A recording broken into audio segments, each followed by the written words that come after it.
Cesar Ybarra is here. He's the Senior Director of Legislative Affairs at wonderful FreedomWorks. Cesar, how are you, brother? Hey, Mike. Thanks for having me on. Man, good to talk to you. This is so ridiculous. And I don't even want to talk specifically about the horse thing necessarily, unless you want to go there.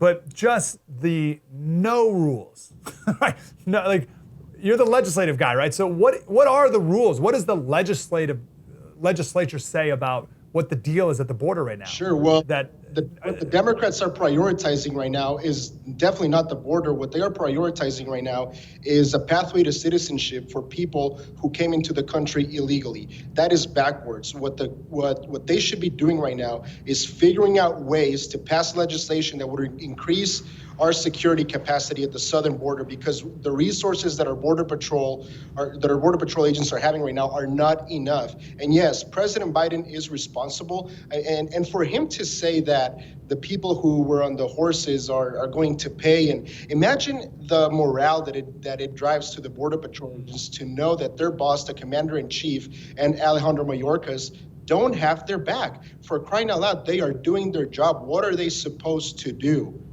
All right. And yes, and again, when he talks about paying, this is rich coming from the guy that just droned a family in Afghanistan and killed 7 children.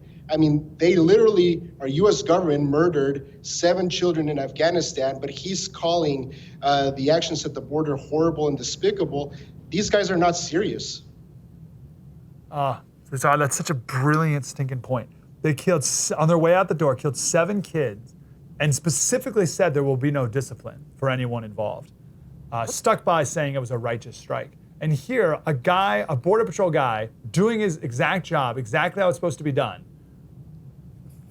spins for 0.6 seconds the reins from his horse, nowhere near a human, and there will be hell to pay for him and his family. Like, what are we talking about? What's more amazing is that you had a CNN reporter who covers these issues on the border. She made a good point that it's these Border Patrol agents who operate on horses who are actually out in the remote areas in our border sector, saving lives. The lives of those migrants who are making the dangerous trek across, rugged terrain. The only way to get access to those lands is through horseback. And it's documented that they have, those horse folks have saved lives. So, for them to now, it's so DC, right? To now say we're going to take the horses out of the border, that border sector because it's dangerous and somehow, anti-immigrant. No, it's pro-security, and we need to have them there. We need to have as many resources as possible to stymie the flow. And from a policy standpoint, remember, what did President Biden do when he got into office? He undid all of the policies, all of the incentives that were keeping people away from our borders.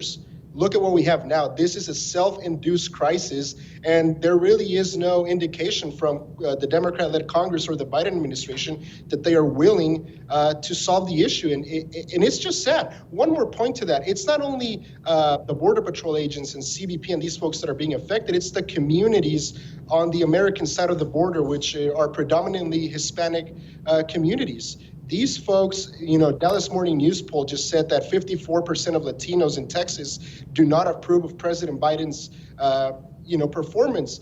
It doesn't take a rocket scientist to figure why. You're showing the video right now. It's a disaster, and it's happening on their borders. Something's got to change.